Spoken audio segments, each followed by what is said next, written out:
Welcome to Design Domination, where you'll learn to become a better, more business-savvy designer so you can dominate your competition. Hi, and thanks for tuning in. I'm Colleen Grotzer, and in this episode of Design Domination, I'm talking about how to get clients as a freelance graphic designer. Stick around to learn lots of tips that will help you stand out from other designers, get noticed by prospects, build your authority, and get new clients. The right way, not in an icky, sleazy, salesy kind of way.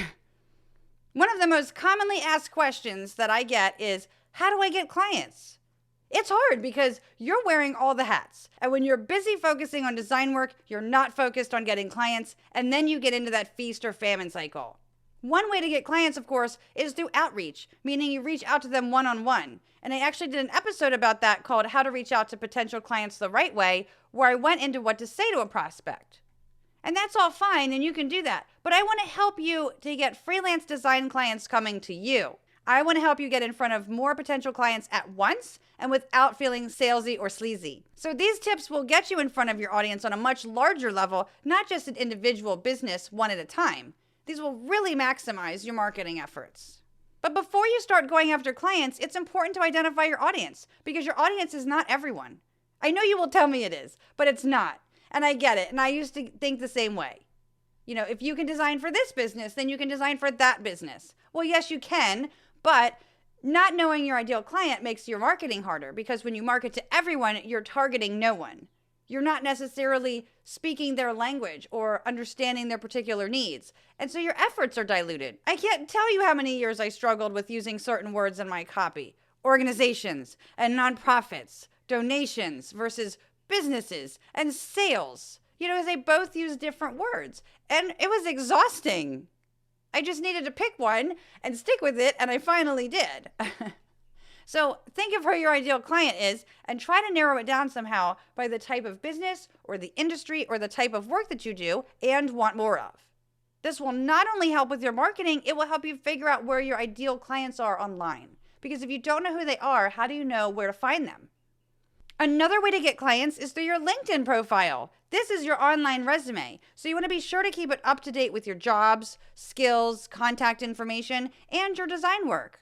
You can ask for recommendations from past clients and coworkers, which will add more credibility.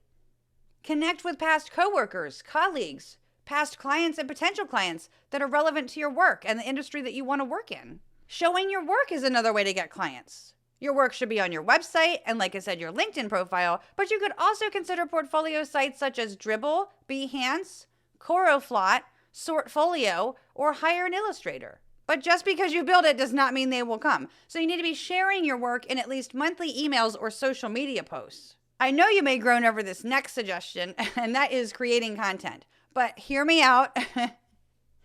Creating content serves several purposes, and you could do it in as little as once a month. Creating content demonstrates your expertise, what you know, and potential clients don't usually know what you know, and they can learn so much from your content, but they can also see how much you know on the subject matter by what you write.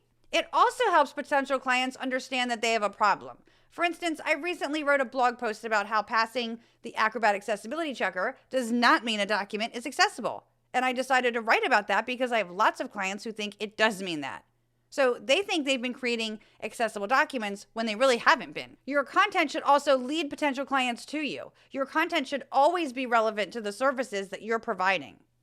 That post about the Acrobat Accessibility Checker, that lets them know they have a problem that they didn't know they had. But oh, by the way, here's how you can contact me for help with document accessibility. If you design logos or print materials and you don't want anything to do with websites, then don't write an article about SEO. Make sure the content ties in with the services and the work that you want to get. Creating content also attracts search engines and leads potential clients to your website or other social channels. Your content can entice potential clients to take action. So when you talk about the problem and how you solve it, or you share your expertise or a case study, you can add a call to action at the end for them to contact you, about your services. Or you could have a sign up for your email list with a free guide. Creating and posting content works for you over time. So once you put it out there, it gets found by search engines, and people might like it and share it and comment on it. You can also write guest posts on other people's websites so that you get in front of even more of your ideal clients. But I know what you're probably thinking. If you're like, well, sure, Colleen, but what do I write about? Well, let me tell you, you have lots to say, but you don't even know it yet. I talked about social media content ideas for designers in episode 122. So be sure to check that out. And then what you can do is you can take a day to batch write your content and design your social media posts for it. But before you write your content, you can use a tool such as Ubersuggest to optimize your content for keywords, and that'll make it easier for potential clients to find your content when they're searching. I actually did a free trial of this, and when I went to cancel, I got a lifetime deal for $99 or something like that. It's a really helpful tool. You can then repurpose that content in other places, such as taking the first paragraph of your blog post and putting that into an email, and that will then lead them to finish reading the post on your website. But then you can take your blog post and post it as a LinkedIn article too. Or you can take a short snippet from a video and post it on social media. You can also use a social media scheduler to help you not only post the content, but rotate evergreen content that you've already posted and you want to have posted again, so that you don't always have to do it manually each time. We use Social Bee for that, but there's also one called Publer and several others for this. You want to be sure to post on days and at times that your audience is most likely to be online so that they see it. Search engine optimization is another thing that can help you get clients. Be sure to check the SEO of your page content. If you're using WordPress, you can check out Yoast, SEO Press, or Rank Math. And you also want to get Stat Counter, Google Analytics, or another analytics tool on your site, even if you don't look at the stats. Because one day you might want this information and you need to accumulate this information over time. You also want to check your site's load time because this can affect your search engine rank, and that's because Google will give your site a boost in search engine results if your site loads quickly. Also, potential clients are more willing to stay on your site once they're there if it loads quickly, because slow sites frustrate people. You can check the load time with Pingdom and GT metrics. And if your site does not load in 2 seconds or less, consider adding a caching plugin if you're using WordPress, such as WP Rocket. And you can also optimize images with a compression plugin, such as Short Pixel. If you need more tips about having an effective portfolio website, check out episode 52. Once you've identified your ideal client, you can get in front of them by looking for relevant industry Facebook groups or LinkedIn groups and online forums that they might hang out in. Some trade associations even have their own private online forums, not only for members, but also for vendors who serve them. Say, for example, you're targeting natural health businesses. You could look up marketing for natural health businesses to see if any Facebook or LinkedIn groups exist already. But just joining these groups isn't going to do anything for you. You have to participate so that you're seen by people. You can like other people's posts, comment on them, and better yet, answer questions from them. And if you're allowed, based on the group rules about promotion, you can share a blog post or your free guide that you might have written. And what this does is it serves a few different purposes. One, you get exposure. People see your name on a regular basis as long as you're participating regularly. Two, you'll be seen as helpful. Three, people will start to see you as an expert. And then four, you'll get great content ideas because you will see what potential clients are asking about and talking about. So for example, in my client business, I focus on accessibility and working with nonprofits. They might be asking questions about alt text or overlays, so I can see what they're asking about and I can answer those questions or give my opinion. The point is that potential clients will start seeing and recognizing your name. So when they have the need for your services, you'll be top of mind, especially if you participate regularly. Not only that, but if the moderators or the admins of a Facebook group like what you share, they might even want to tag you as an expert in that group. After some time, you might find that a group is not a good fit, and it's totally fine. You can leave that group and you focus your efforts elsewhere. You could also potentially create your own Facebook or LinkedIn group depending on where your ideal clients are. You'd want to think about a topic that your audience might be searching for. What keywords would they use to find a group to join? Having your own Facebook or LinkedIn group is more work though, because you have to approve users, and some of them might be fake accounts, at least on Facebook, or some people might be your competitors and maybe you don't want to let them in. And you also have to moderate posts and comments. It's actually much easier to maintain just an email list. So having your own group is not for everyone, but it can help you build your own community where you can market your services whenever and as much as you want and on your own terms. Another thing you can do to get clients is to attend industry events. And these could be in-person conferences, they could be online events, or they could be meetups. If it's in person, that's even better because it's easier to make a connection with people. You can attend them to network with others and then connect with them on LinkedIn. but be sure to have business cards with you. Another thing you can do to have clients coming to you is become known as that person. For example, for the past 6 years, my focus has been on accessibility. I'm constantly being tagged in Facebook groups when anything accessibility related comes up. I talk at online events and on podcasts about accessibility, and I also get referrals from people who remember me for that. When you're focused on one or two things and you have that targeted niche and authority, clients remember you for it and are willing to pay more for it too. Certifications can build trust with potential clients, but also show that you're an expert in a certain area. Once you have one, you'd want to display the logo for it on your website and let your audience know via email and on social media that you have that certification.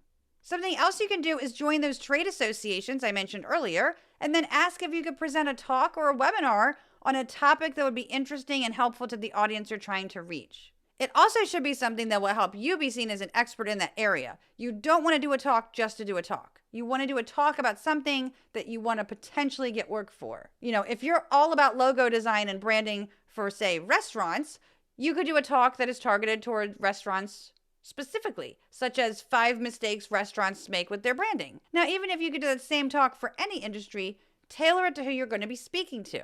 And whatever topic you choose, it should be an intriguing topic, one that they'll get something out of, and one that's going to make them want to register if they need to sign up for it, and one that leads them back to you if they need help. Now, if you're not shy, you can also go on podcasts that you know your audience listens to. This can take more effort until you become better known in a certain subject matter, though, because the barrier to entry is higher. And that's because podcasters don't just let anyone come on their podcast just because they want to. They usually want to find out more about you and maybe have a meeting with you first. Once you've done a podcast or two, it adds that much more credibility with clients because, like I said, there's a higher barrier to entry there.